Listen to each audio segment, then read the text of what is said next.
La France est l'un des pays où le travail est le plus taxé, en particulier pour les salariés qualifiés. Ça, c'est quelque chose que vous avez entendu régulièrement. Mais je crois que vous ne vous rendez pas compte à quel point les salariés qualifiés sont frappés en France, sont taxés en France. En fait, si vous prenez un cadre qui gagne 100 000 € bruts par an, il sera 3 fois plus taxé en France qu'en Allemagne, qu'aux Pays-Bas ou qu'en Espagne.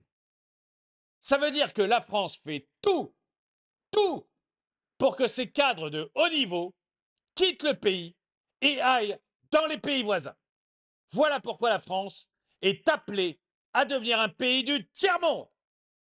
Bonjour et bienvenue dans cette nouvelle vidéo de DME en direct. Comme toujours, si vous n'êtes pas abonné, je vous suggère de le faire et de cliquer sur la cloche pour être prévenu lorsque je sors une nouvelle vidéo. Et si l'économie vous intéresse, vous devriez cliquer sur le lien que j'ai mis dans la description. Ça amène vers la newsletter de Draw My Economy. C'est une newsletter totalement gratuite que vous recevez tous les jeudis matins et qui vous donne en 5 minutes 3 idées fortes qui vous connaître sur l'économie actuelle, une idée d'investissement. Voilà. 5 minutes, pas plus, 3 idées fortes en économie sur ce qui est en train de se passer actuellement et une idée d'investissement. Tous les jeudis matins. Le lien est dans la description, c'est gratuit et ça le restera. J'ai été effaré en voyant ces chiffres. En fait, je savais, comme tout le monde, que le travail était surtaxé en France. Je savais que c'était devenu une véritable maladie de la France et que c'est pour ça que vous voyez tant de personnes quitter la France. Ils fuient un pays qui leur veut du mal. Je répète, ils fuient un pays qui leur veut du mal.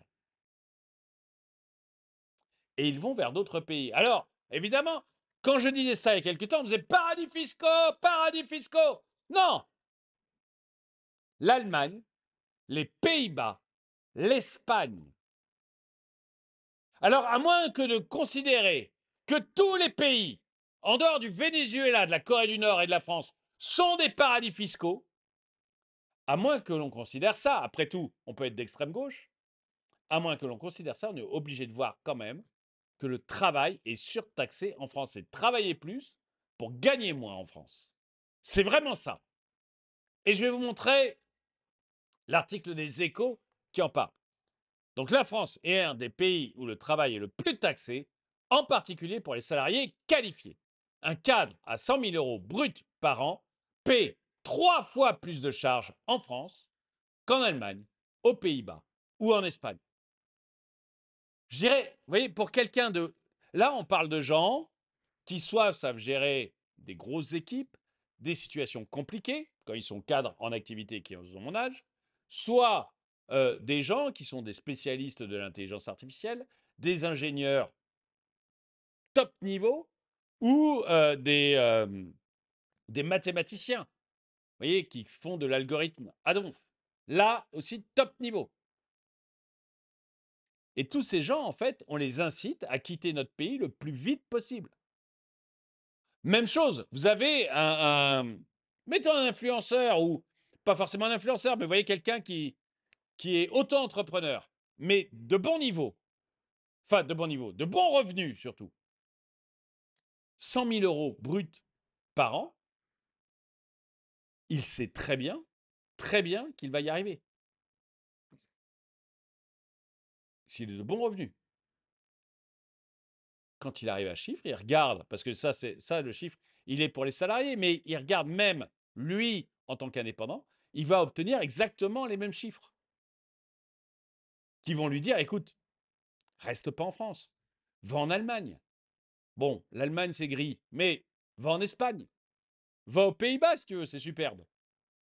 En fait, va n'importe où, mais pas en France. Parce qu'en France, on veut ta peau. En France, on veut te faire payer. On veut que tu craches pour tous les... J'essaie de me contenir, mais on veut que tu craches pour tous les cassos. On veut que tu payes, on veut que tu payes, on veut que tu payes. Tu es Nicolas tu n'es bon qu'à payer. Tu vas payer pour tous ceux qui ont décidé de vivre sur ton dos. Regardez encore, là récemment, excusez-moi, je m'énerve du coup, mais regardez, on est au bord de la faillite. Tout le monde le dit, même le gouvernement. On est au bord de la faillite. Le ministre de la Finance, le ministre de l'économie et la ministre chargée des comptes publics parlent du FMI. Du FMI. Vous n'avez jamais été autant taxé de votre vie. Mais Rachida Dati, à la culture, a trouvé 500 millions d'euros, 500 millions d'euros à fourguer à ses copains musiciens. Je répète, on a un pays au bord de la faillite, où les impôts sont XXL, mais on trouve 500 millions d'euros pour les musicos. Mais on est fou. Mais on est complètement fou.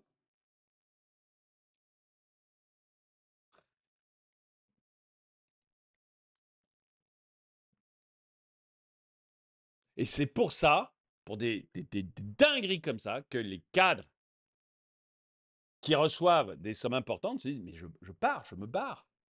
Je me barre ». Mais il n'y a pas que d'ailleurs. Même, je vois des artisans commerçants qui sont loin de gagner ces sommes, qui disent « mais je m'en vais, c'est pas possible ». Mais là, en plus, si vous faites partir les cerveaux, parce que, je suis désolé, quelqu'un qui gagne 100 000 euros brut par an en France, aux États-Unis, c'est normal. Hein, c'est 30% de la population. Donc, un salarié sur trois est à ce salaire-là. Mais en France, c'est exceptionnel. Les gens qui touchent ces salaires-là, c'est des gens qui ont des vraies compétences. Pardon, tout le monde peut avoir des vraies compétences. Je veux dire, ce que je veux dire, c'est des compétences qu'on ne retrouve pas partout. Parce que quand vous acceptez de payer quelqu'un 100 000 euros par an, brut, c'est que vraiment, il vous en rapporte beaucoup dans l'entreprise. On veut faire fuir tous ces gens? Mais ils vont partir avec leur savoir-faire. Ils vont partir avec leurs connaissances.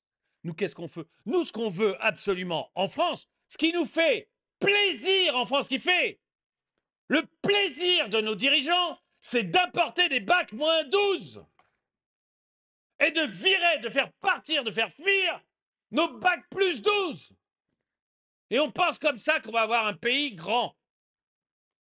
On va avoir le tiers-monde, oui. On va finir ridicule. On est déjà ridicule dans tous les domaines. Mais là, ça va être la Bérésina si on continue comme ça. Hein. La Bérésina. On va regarder rapidement les commentaires. Je ne vais pas faire une vidéo longue, mais en effet, donc ça c'est Rexet Code qui a fait un article, vous pourrez aller le voir, j'ai cliqué, c'est assez intéressant. En effet, la France se distingue par le niveau élevé et la forte progressivité des prélèvements sur les rémunérations au-delà de 1,4 SMIC. Vous savez que c'est pour ça que vous restez au SMIC. Si vous êtes au SMIC, vous savez que c'est pour ça que vous restez au SMIC. Parce que votre patron, s'il vous sort du SMIC, si vous dépassez les 1,4 SMIC, ça va lui coûter les yeux de la tête. Tant que vous êtes en dessous d'1,4 SMIC, votre patron, ça ne lui coûte pas trop cher. Et puis tout d'un coup, il va vous donner 100 euros de plus. Et lui, ça va lui coûter 500 euros. De vous avoir donné 100 euros de plus, ça va lui coûter 500 euros. Et c'est pour ça que vous restez au SMIC. Et c'est pour ça qu'il y a une véritable smicardisation de notre population. Je vous laisserai voir le document de travail de Rex et Code, mais pour ça, vous cliquez, vous allez voir. Les charges ouvrent des droits pour soi et pour les autres. Surtout pour les autres. Chabad. Je peux te garantir que le salarié à 100 000 euros par an, il s'en tape de la retraite. Il l'a fait lui-même. Il s'en tape du chômage. Il retrouve un job rapidement, extrêmement rapidement. Il n'a pas besoin des APL, il touche 100 000 euros. Il n'a pas besoin de toutes les aides sociales qu'il donne. En fait, c'est des pures charges pour lui. Alors, c'est sûr que pour les parasites, c'est tout bénef. Mais si vous faites fuir tous ceux qui gagnent de l'argent, vous allez faire comment? Vous allez gérer comment? Moi, je rappelle juste, Chabat, que les États socialistes, ça s'est rarement bien fini. Je pense même qu'il n'y en a aucun où la population s'est enrichie.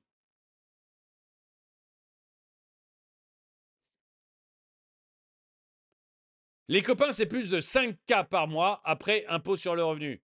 Qui vit mal avec 5K par mois? Il se dit pas qu'il vit mal, c'est pas le problème. Il se dit qu'il pourrait vivre beaucoup mieux s'il n'était pas ici. C'est pour ça qu'il part. Et puis il regarde, la France m'apporte des choses. Ok, qu'est-ce qu'elle m'apporte que l'Allemagne n'est pas capable de m'apporter? Qu'est-ce qu'elle m'apporte que les Pays-Bas sont pas capables de m'apporter? Qu'est-ce qu'elle m'apporte que l'Espagne n'est pas capable de m'apporter? Parce que techniquement, la justice, la police, l'armée, ça marche aussi bien dans ces pays-là qu'en France. J'ai peu de chances d'être envahi si je suis dans les Pays-Bas, hein. Et la police et la justice marchent mieux qu'en France a priori. Donc ça, c'est pas un plus. Les soins, la santé, bah, leurs hôpitaux, a priori, marchent mieux que les nôtres. Parce que je ne sais pas si tu t'en es rendu compte, mais quand tu vas aux urgences, tu n'es pas pris très rapidement. Donc qu'est-ce qu'il m'apporte de plus que la France? Et qui justifie que je paye autant en charge? Et là, attention, on parle de l'Allemagne, de l'Espagne, des Pays-Bas. Ce n'est pas les rois du pétrole en termes de fiscalité, on est d'accord. Parce que des pays avec des fiscalités encore meilleures, il y en a beaucoup, même en Europe. Donc la question, c'est pas est-ce que le pouvoir, est-ce que l'État, généreusement, laisse assez d'argent à Nicolas pour qu'il puisse encore aller au restaurant et au cinéma et vivre un peu agréablement? Non, la question, c'est combien il lui en pique. L'État, quand il me laisse 5 000 euros, je prends un exemple comme ça, hein, je ne dis pas qu'il me laisse 5 000 euros, mais l'État, quand il me laisse 5 000 euros, c'est pas de la bonté de sa part. Surtout s'il m'en a piqué 10.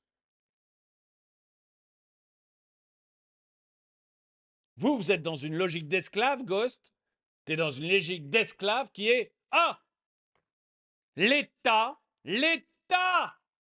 décide combien je dois gagner. Ah, l'État a décidé de ne pas trop me fouetter aujourd'hui. C'est bon. Merci l'État. Merci l'État de m'avoir planté que 3 clous dans les mains au lieu de 4 comme d'habitude. Merci l'État. Non.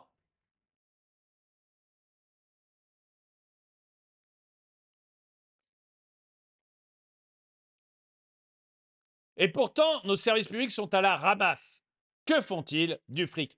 Ils ont une bureaucratie. Alors d'abord, il y a des détournements monstrueux, mais il y a aussi une bureaucratie écrasante qui dévore cet argent. Encore une fois, on a 1 million de fonctionnaires de plus que l'Allemagne, alors que l'Allemagne a 15 millions de population en plus. C'est-à-dire qu'ils arrivent à gérer l'ensemble de leur population avec 1 million de fonctionnaires de moins que nous. Notre fric, il part beaucoup là-dedans. Mais vraiment, beaucoup là-dedans. Avec en plus toutes les associations à qui on fait des tons gigantesques et dont vous ne voudriez certainement pas vous donner un centime. Avec en plus tous les hauts conseils, tous les hauts commissariats, tous les machins, où on a mis des copains avec des subventions monstrueuses. L'argent, il part dans ces machins-là. Et puis, il parle dans l'aide sociale, parce que l'aide sociale, c'est des sommes titanesques. Hein, j'écoutais la Fondation Frappe il n'y a pas longtemps. L'aide sociale, c'est l'équivalent du budget de l'éducation nationale plus du budget des armées. Juste pour l'aide sociale. Donc il y a un moment, il faut quand même regarder ce qu'on dépense. Hein.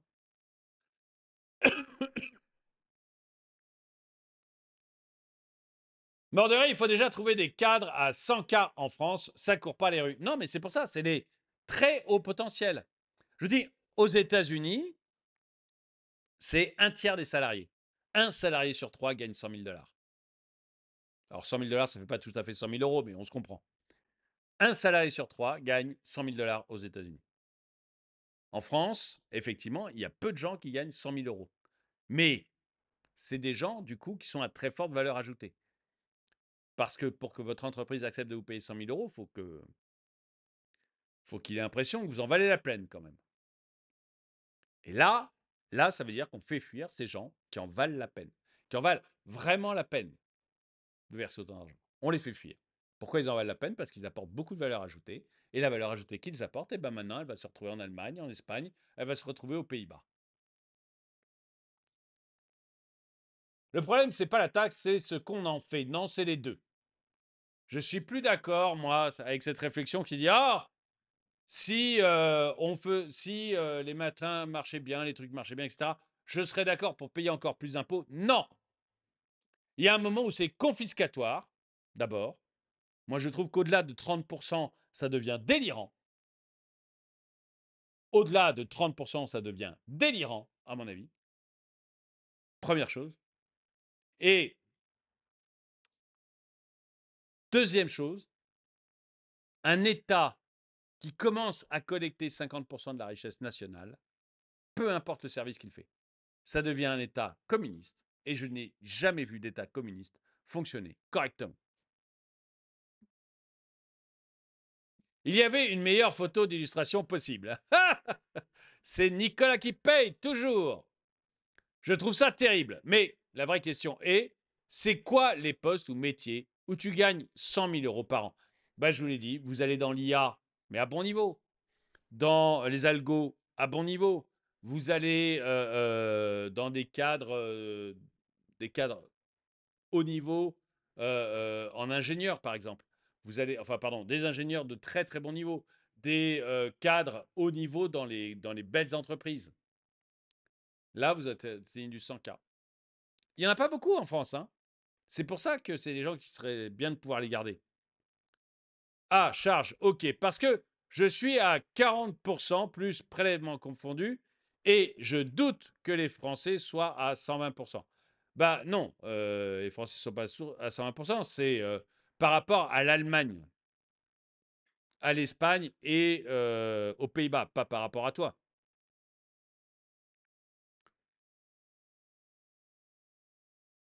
Alors, je sais pas, 180 milliards à l'oligarchie par an, je sais pas ce que ça veut dire, sans compter les milliards qui s'échappent via l'offshore, il faut bien que les classes moyennes et les PME pour compenser.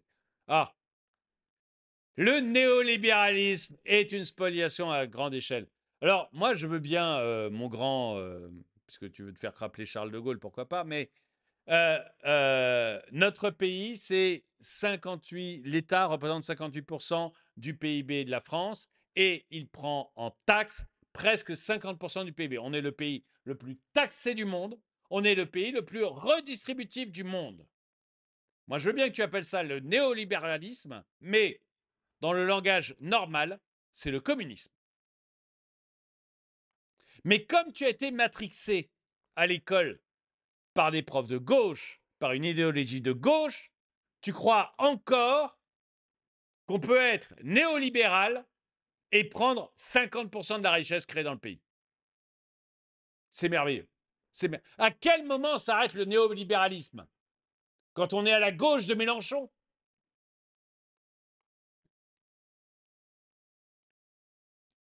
Toutes les cotisations sont redistribuées. Ah ouais, c'est pas un problème, hein. Si on en paye plus et qu'on en reçoit plus, ou bien que certaines cotisations sont payées par les étrangers sur leur salaire net. Alors non, si on en paye plus, c'est pas qu'on reçoit plus de prestations. Je suis désolé, mon grand, mais c'est pas vrai. Moi, je donne mon exemple à moi, hein. J'ai bossé plus de 30 ans, pas toujours en France, c'est vrai, mais j'ai bossé plus de 30 ans. Et je peux t'assurer que si j'additionne tout ce que j'ai donné à la France et ce que j'ai reçu, je suis largement débiteur, hein. J'ai donné infiniment plus que ce que j'ai reçu.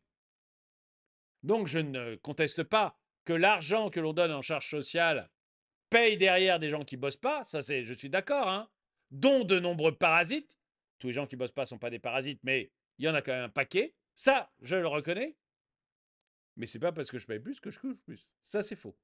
Ou alors, dans ce cas, pourquoi me les prendre? Laissez-les moi, je me débrouille. A-t-il plus ou moins de jours de congé? Oui, bien sûr. Allez, vas-y. Non, mais quand tu vois les sommes en jeu, je suis désolé, hein, mon petit lapin. Je suis vraiment désolé sur les jours de congé, mais si tu crois que des gens qui gagnent 100 000 euros par an, tu vas dire, bah oui, mais reste en France quand même, tu vas avoir 3 jours de congé en plus. Ah bah reste en France. Non, mais il va dire, attends, le jour de congé, il me coûte 15 000 euros. C'est cher quand même le jour de congé, hein. Donc là, on a toute la litanie des gens qui trouvent qu'il n'y a pas de charge, il n'y a que des cotisations sociales, que tout va bien, qu'en fait, voilà, on ne devrait pas se plaindre, et qui doivent quelque part avoir, ne pas comprendre tous ces gens qui, lassés de payer autant d'impôts, enfin plutôt ne sont pas satisfaits de payer autant d'impôts, ils partent à l'étranger. Alors là, ils doivent rester là. C'est pas possible en fait. Les gens, on leur fait payer un maximum de fric en cotisation sociale et ils partent. Mais je ne comprends pas pourquoi. Ah bah alors là, je reste bouche bée. Je reste à bouche bée. Surtout que derrière, c'est l'argent que moi je touche, alors je reste bouche bée. Dites-moi ce que vous en pensez avec commentaires. Est-ce que vous pensez, comme les derniers commentaires que j'ai lus, mais c'est pas des charges, c'est des cotisations sociales, vous devriez être content de les payer? Ou est-ce que vous pensez comme moi que voilà, sur un salaire de 100 000 euros brut, vous payez 3 fois plus de charges en France qu'en Allemagne, aux Pays-Bas ou en Espagne? Je relisais les chiffres, les noms pour être pas trompé. Quand, sur un salaire de 100 000 euros brut, vous payez 3 fois plus de charges sociales en France qu'en Allemagne, aux Pays-Bas ou en Espagne, vous êtes quand même fortement motivé par le beau pays France à vous expatrier et à aller créer de la richesse ailleurs. Est-ce que vous êtes d'accord avec moi pour dire qu'à force de faire fuir les bacs plus 12 et d'accueillir les bacs moins 12, on va finir comme les pays du tiers-monde? Dites-moi ce que vous en pensez. N'oubliez pas de vous inscrire à la newsletter si c'est des choses qui vous intéressent et d'aller visiter la boutique. C'est toujours sympa. Merci d'avoir regardé cette vidéo. Mettez un pouce vers le haut, commentez, partagez. Merci à tous ceux qui soutiennent la chaîne. Et moi, je vous dis à très bientôt.